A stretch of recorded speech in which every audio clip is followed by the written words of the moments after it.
Hey everybody, welcome to another edition of What's for Dinner. It's Friday, July 5th, and it's about 4 o'clock in the afternoon, the day after 4th of July. Yes. Hopefully you guys all had a great time, spend time with family and friends, maybe doing a little fireworks, doing a little bit of dinner. Hope you weren't the one around me doing it at 2 a.m. because that's annoying. That's bedtime for the majority of people. Yeah, ours got thrown off a little bit last night. We had a pretty good thunderstorm last night at around midnight or so, and it threw people off that were, shooting out their fireworks. So they waited till the rain was over at about 1:30, 2 o'clock in the morning, then they started up again. They had to get rid of them, I guess. So anyway, okay. What's going on for dinner tonight, huh? Well, we did burgers again, and this is the farm fresh that we have in our freezer. Yep. And so you just cooked them in the skillet on the gas grill. Yeah, so I seasoned them with what you see here in the background. There's Jane's Crazy seasoning on the right. There's a little garlic powder, and then there's some steak seasoning on the left there. So I took that and I put that on them. And Teresa's burgers are the American cheeseburgers, and then mine are the baby Swiss. And we left a couple without cheese. But this is our first time doing it. We do typically cook them in a pan of some sort in the gas grill. But today was the first time we did it on a skillet, so I'm interested to see how those taste and how they turn out today. And then, air fried bacon in our well-loved Vortex Pro instant air fryer. And I like this. You guys ask about this all the time, but there's 2 trays that fit in here, and I can cook 4 to 5 hamburgers on each tray. I could do the same with steaks. I have done, drumsticks, alternating the way I lay them. Yeah. And I could probably get 7 between each tray. So if you have the counter space, it is nice to have the big ones. Yeah, I don't remember what size they come in like a quart capacity. I want to say it was like a 36 quart, but I ordered it on Amazon. So they've got all kinds of different flavors. Cuisinart makes them, Ninja has some, these Vortex Pros. And then we have some skillet made eggs, sunny side up. Yep. Yum. You can see them sizzling in the butter there. And then over here we've got some leftover brats. These brats are from our butcher. So these are Italian, and we'll have those along with a little bit of onion and tomato for our burgers. And, this is just some of the stuff goes, a little fresh guacamole, sauerkraut, pickles. Yep. All right. This is kind of like reminiscent of what we had yesterday at our little place we got invited to. Yeah, some friends and neighbors invited us over, and we had a great time. So a nice pool party and good dinner. So that was a great time. So will any of this stuff that we're making today cause our blood sugar or insulin to spike, Teresa? No. So if you have diabetes and you're injecting yourself with insulin, and you inject yourself with the insulin and eat this kind of meal, your sugar's going to go extra low because your sugar's not going to go up from this. So it's going to stay stable. Then you already gave yourself insulin. Now it's going to bottom out. So that is something to really think of. If you want to reverse your diabetes or make your type 1 much better, cut out the sugar, then you won't need as much insulin. And insulin's expensive. Yeah. Yeah, so you can reduce how much insulin you're using. Yeah. But just so much misinformation. Yesterday I was talking to my friend at the pool, and she was saying her cousin's a diabetic and is having a hard time listening to what she's saying, because my friend's not a medical professional.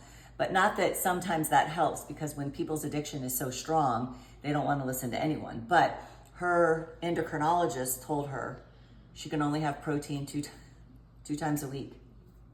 So she's only allowed to eat meat twice a week. So my friend is not in the medical profession at all, far removed. She said, what would she possibly replace that with besides carbohydrates? And I was like, right. I mean.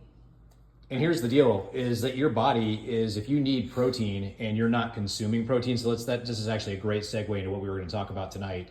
If your body needs protein, just like if it needs glucose, it will cannibalize itself. Your body will actually tap into your protein, and which is your muscle, and it will convert that to glucose. So you can use that for energy, but it can also tap into fat. So the bottom line is you have to get a decent amount of protein. You don't want to lose muscle. 2 times a week. Okay, I know for a fact this woman is over 40. We start to lose muscle mass over 30. So this was terrible advice. Yeah, it's absolutely horrible. Terrible advice. But there are 3 macronutrients. We've talked about this before: carbohydrates, fat, and protein. And so my little caption tonight was, will you die if you don't eat glucose? Our body was divinely designed. So if you do not intake glucose from the outside exogenously, you can make it endogenously through your liver.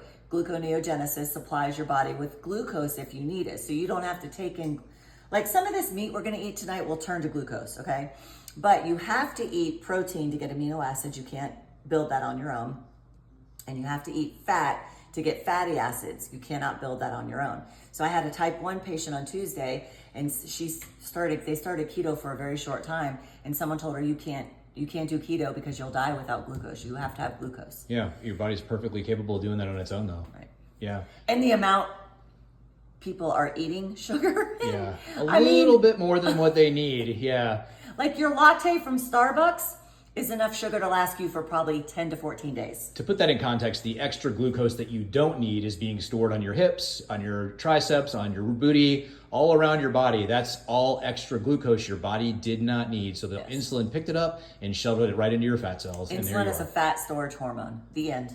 Yes. Fat storage hormone. I do want to touch on one thing. So when you were talking about nutrients, you were talking about the essential and whatnot. So, you have essential nutrients, which just means anytime you see the word essential attached to, like if you see essential fatty acids or essential amino acids or essential nutrients, that just means those are nutrients that you have to get from outside. Your body cannot make it on its own. So that's exogenous, like Teresa mentioned. So you have, like I said, essential fatty acids. So those are the omega-3s, the omega-6s, 9s, and some others that are essential.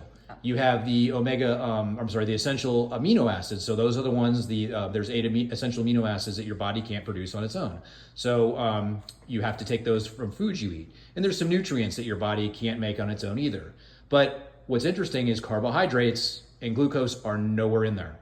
Doesn't say They're essential. not an essential nutrient. So. Right.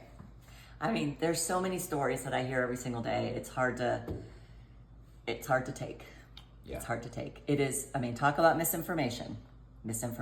Yeah, and just to put this also into context too, with regards to not dying from not having glucose. So I went out and walked 5 miles today. I haven't eaten since yesterday at about this time. It's been 24 hours since I ate my last meal. That's it. I've been drinking fluids. Yep. Teresa has too. So neither of us have had anything to eat since yesterday. We're totally fine. I went out and did my 5 mile walk, came back, got a shower. We went out and drove around for a couple hours. The weather's gorgeous today. Rolled the windows down, went shopping at a couple different places, drove home, made dinner. Here we are. Yeah. We're still alive. Thank the Lord. It's a miracle. It is a miracle. It's not even Christmas. Yeah. Anyway, did you have anything else you wanted to No, piggyback? it's just that you guys are going to have to step up and fix it because no one else is coming to save you.